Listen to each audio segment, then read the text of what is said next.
Assalamualaikum warahmatullahi wabarakatuh. Oke, semangat pagi adik-adik. Kita belajar kimia lagi ya. Di kesempatan kali ini, daring kali ini, masih bab yang sama dengan bab sebelum kalian PTS. Jadi itu sebenarnya belum selesai. Bab termokimia. Jadi ada bagian yang bakal kita bahas sekarang. Ini bagian terakhir nih. Jadi bahasan kita yaitu mengenai penentuan delta H, penentuan perubahan entalpi.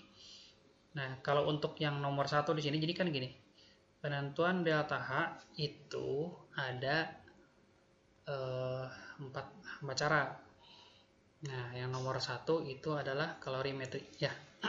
Nah, ini sebenarnya udah kita sempat bahas sebelumnya, cuman Bapak nggak masukin ke dalam soal PTS ya, tapi udah kita bahas.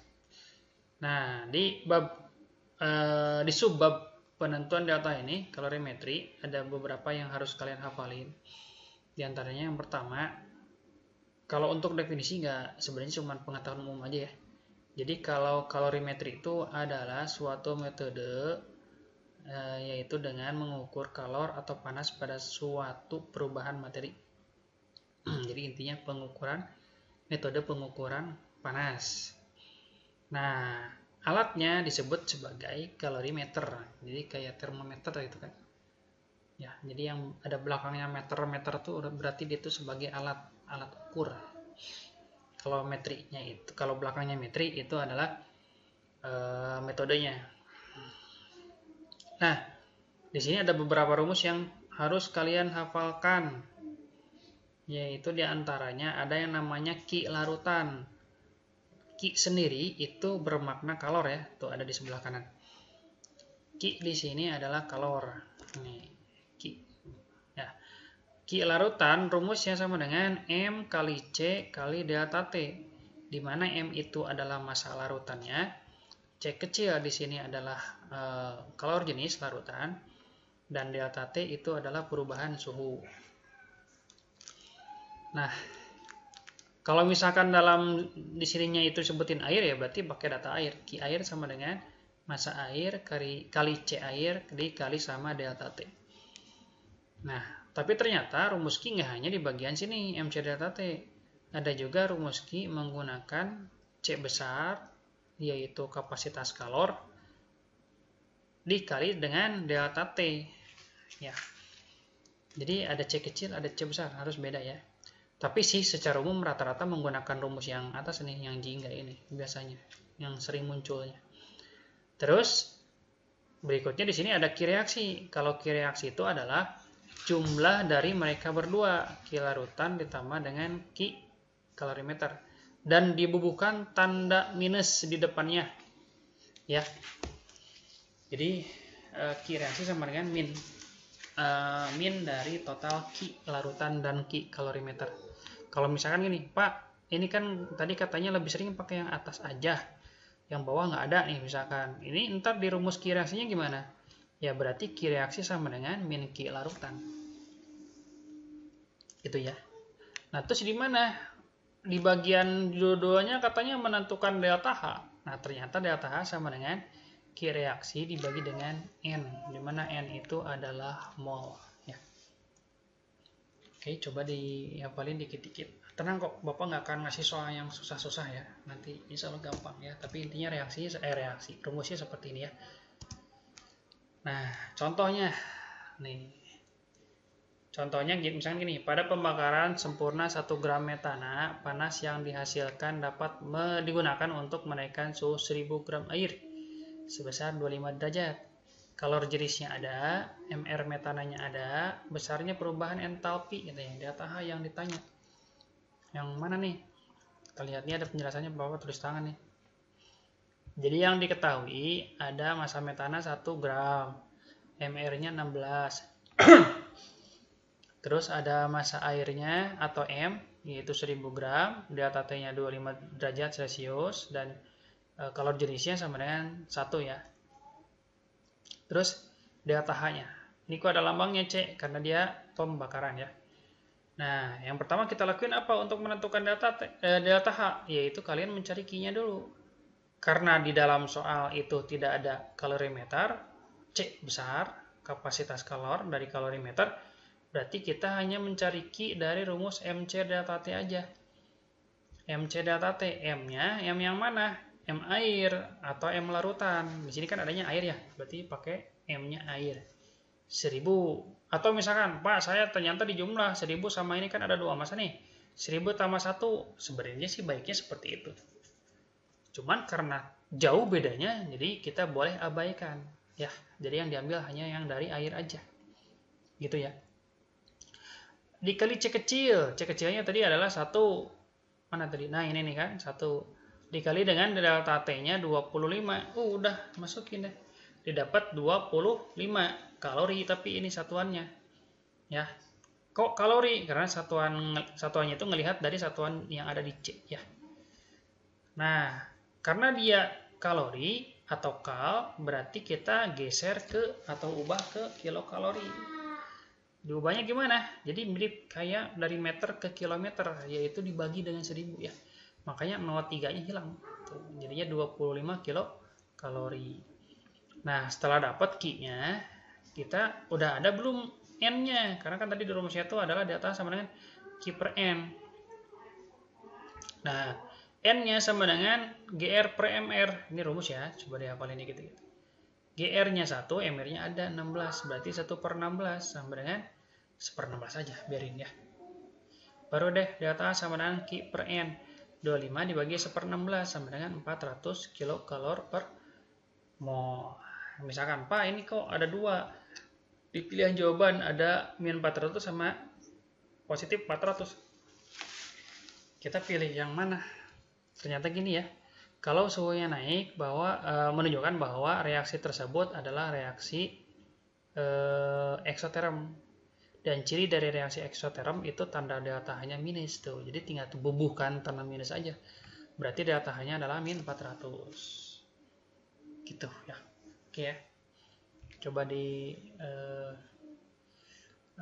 dicerna ya. Oke. Nah, A berarti jawabannya. Kita lanjutin. Di sini penentuan delta H yang kedua. Ini yang disebut dengan hukum Hess. Nah, nanti hukum Hess ada beberapa cara. Di antaranya ketika dia berdasarkan diagram alir. Jadi katanya delta H itu merupakan besaran yang hanya bergantung pada keadaan awal dan akhir. Tanpa melihat mekanisme perubahan materinya. Jadi tidak, simpelnya tuh dia melihat awal dan akhir tanpa melihat cara gimana perubahan dari awal ke akhir itu gitu. Jadi nggak ngelihat proses gitu ya. Sederhananya kayak gitu. Nah, contohnya gini. Di sini kalau kalian lihat ada 4 titik P, Q, R sama S. Nah, dari P bisa ke Q, bisa juga ke R ya. Nah, R bisa lanjut ke S dan S juga bakal ke Q. Berarti kalau kayak gitu kita punya semacam titik awal yaitu P dan titik akhir adalah Q. Kalau R sama S ibaratnya titik transit ya. Kenapa dibilang kayak gitu? Karena kalau P itu dia pasti maunya tuh pergi gitu kan. Dari P maunya tuh pergi, berarti titik awal. Dan Q dia sebagai titik akhir karena maunya tuh ke dia gitu kan. Tuh tujuannya tuh ke dia itu. Berarti ini adalah tujuan akhir kita, titik akhir. Kalau R sama S kenapa disebut titik transit? Karena setelah ada yang ke mereka, itu dari mereka pindah lagi ke yang lain. Makanya itu disebut titik transit. Istilahnya aja ya, peristilaan. Untuk memudahkan aja. Nah, dari sini katanya berarti dari titik P yaitu awal ke Q yang titik akhir ada 2 cara, ada 2 rute.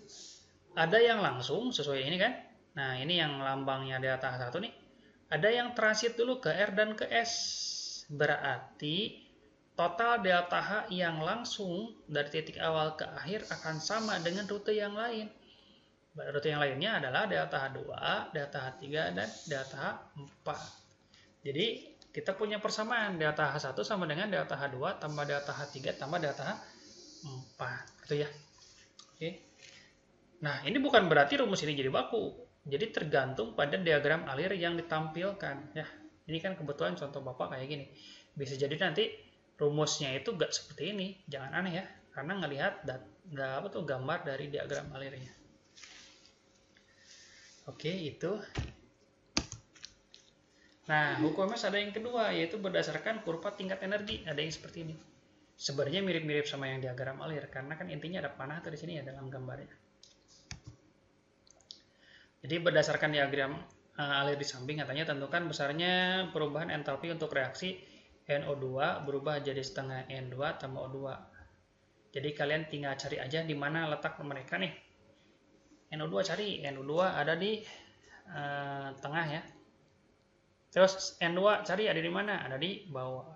Kalau O2, kalau kalian lihat, O2 itu ada di dua letak. Kalau yang kita lihat terletak di beberapa tempat, abaikan aja. Jadi yang kita lihat adalah NO2 sama N2. Jadi jawabannya delta rumusnya gini, delta H sama dengan delta H produk dikurangi dengan delta H reaktan. Produk yang mana? Yang sebelah kanan siapa? N2. N2 di mana? Ini kan, nih. Reaktan siapa? NO2. NO2 di sebelah mana? Sebagai reaktan. Yang mana letaknya? Ini kan, berarti min 88,25 dikurang ini sama dengan min 33,18 kilojoule. Itu ya. Ya oke. Hukum Hess ada juga yang ketiga ya, berdasarkan tahapan reaksi. Jadi maksudnya ketika ada perlakuan khusus terhadap suatu reaksi kimia. Nah, ketika misalkan suatu reaksi dikalikan dengan suatu angka, mau pecahan, sebelum pecahan sih, bilangan yang ini aja ya, yang bulat aja, X misalkan, maka nanti delta H-nya pun ikut-ikutan juga dikali dengan X. Jadi kalau reaksi kali 2, delta H juga dikali 2. Kalau reaksi dikali dengan 5, berarti delta H juga dikali 5 ya.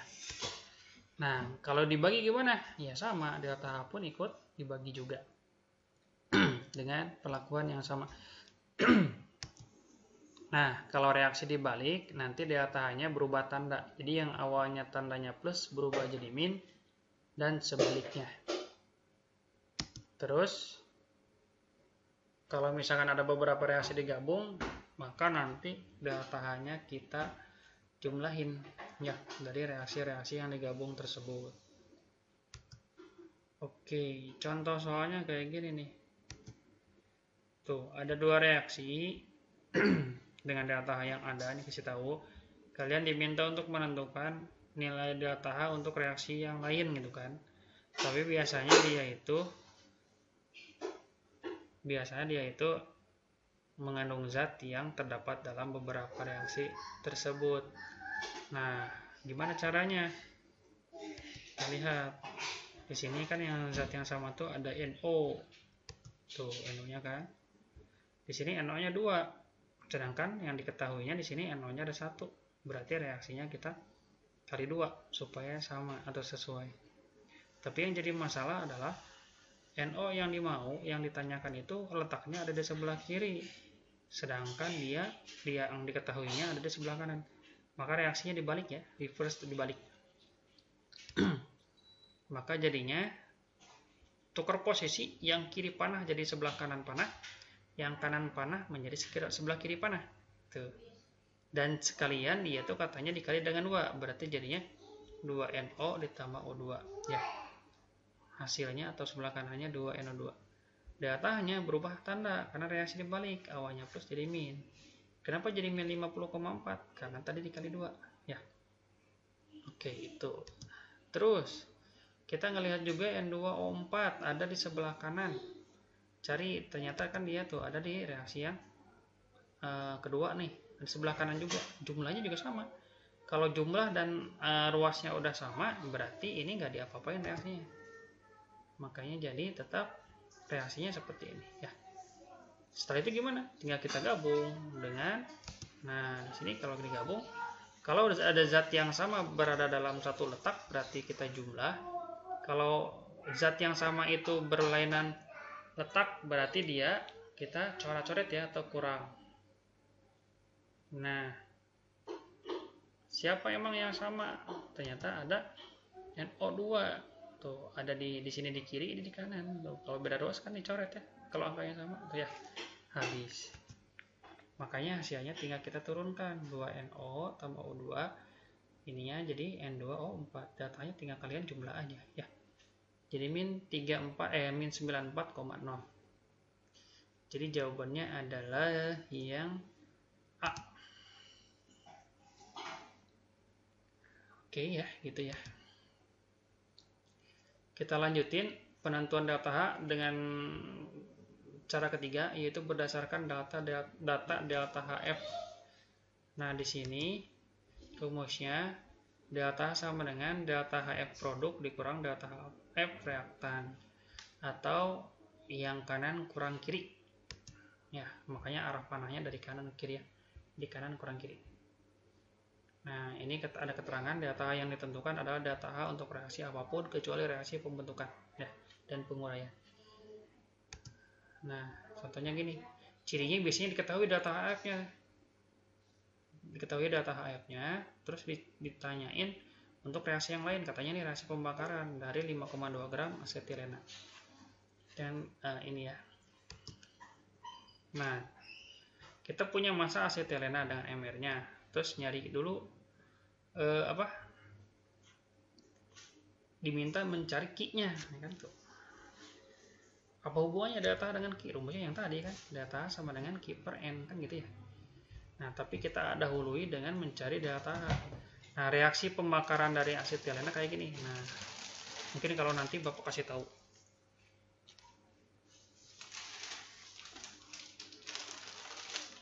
Nah, nanti kasih tahu reaksinya seperti ini ya, nanti. Nah, terus berarti kita tahu bahwa yang reaktan atau kiri adalah C2H2 dan 5/2O2. Jadi O2 kenapa di sini nggak ada? Karena nilainya emang 0. Nah, kalau sebelah kanan atau produk itu adalah CO2 dan H2O. Delta H sama dengan rumusnya yang tadi. Delta H produk dikurang sama delta H reaktan. Kalau produknya lebih dari 1, kalian jumlahin aja semuanya ya. Dan kalau dia berkoef, kaliin koefnya.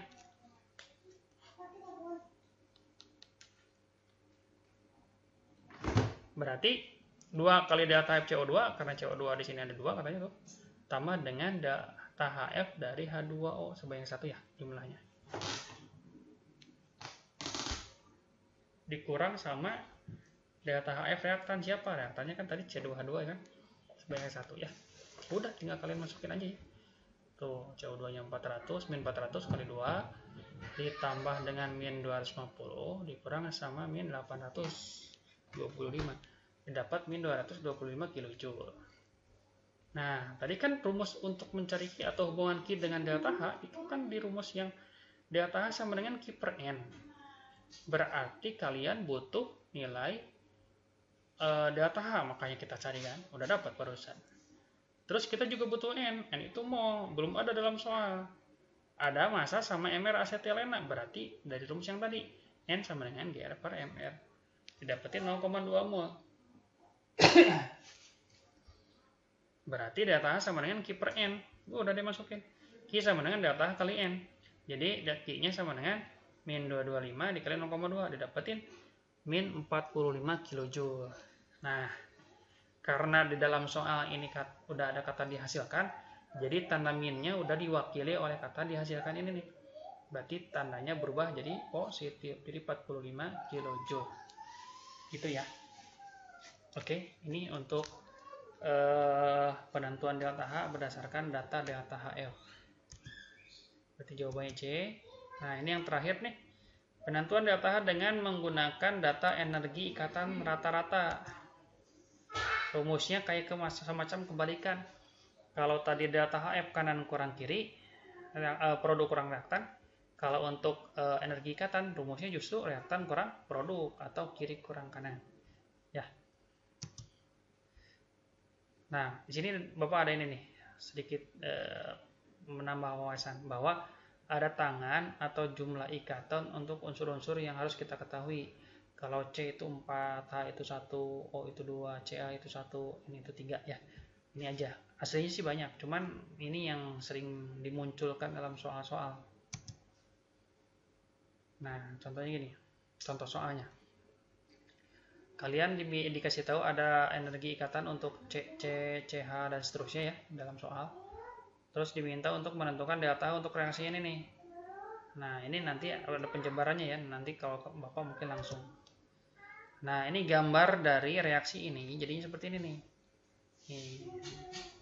Nah, terus berarti kalian ini satu-satu. Di sebelah kiri ada ikatan apa aja, sebelah kanan ada ikatan apa aja, jumlahnya berapa masing-masing. Misalkan, sebelah kiri ada berapa? Ada apa aja? Ada CH, ada berapa? Hitung. 1, 2, 3, 4, 5, 6 ya, ada 6 ya. Maka ada 6 CH. Ada ikatan apa lagi? Ada C dengan C, yang stripnya 1. Nah, sebanyak 1. Ada C dengan C, tapi ini stripnya 2. Pisahin gitu, ya kan? Terus ada H dengan O nih. HO dengan OH itu sama aja. Berarti dia dihitungnya ada 2 ya. Ini yang kiri, yang kanan ada berapa? Ada apa aja dan berapa? Berarti di sini kita lihat CH tuh kan. Tuh 2, 3, mana lagi nih? 4, 5, 6, 7 ya. Tuh 7 CH. Ada ikatan apa lagi? Ada C dengan C, satu strip sebanyak berapa? 1, 2. Kan ada 2 CC ya. CC strip 1 atau CC tunggal namanya. Ada ikatan apa lagi? Ada C dengan O 1 kan, dan ada O dengan H juga ada 1. Baru masukin deh delta H sama dengan jumlah energi ikatan reaktan kurang dengan yang produk. Berarti masukin semua deh ya. Tuh 6CH tambah ini tambah ini. Nah, setelah itu sebenarnya kalian tinggal langsung masukin aja angka-angkanya. Kali tambah kurang udah selesai. Nah, ini sederhananya langsung ya hasilnya. Nanti didapetin sama dengan positif 5 kJ. Jadi jawabannya adalah C. Gitu ya. Bab termokimia kalau di kelas 11 di kimia itu salah satu yang banyak rumusnya. Jadi harap sabar, semangat untuk mempelajarinya ya. Insya Allah kalau nanti kuis ataupun ulangan harian, Bapak nggak akan ngasih yang terlalu rumit, terlalu susah. Oke, tapi yang jelas semangat dulu ya. Oke, itu aja untuk pertemuan sekarang. Coba pelajarin, nanti ada kuis ya, coba dikerjakan ya. Oke, Bapak tutup. Alhamdulillahirrahmanirrahim. Assalamualaikum warahmatullahi wabarakatuh.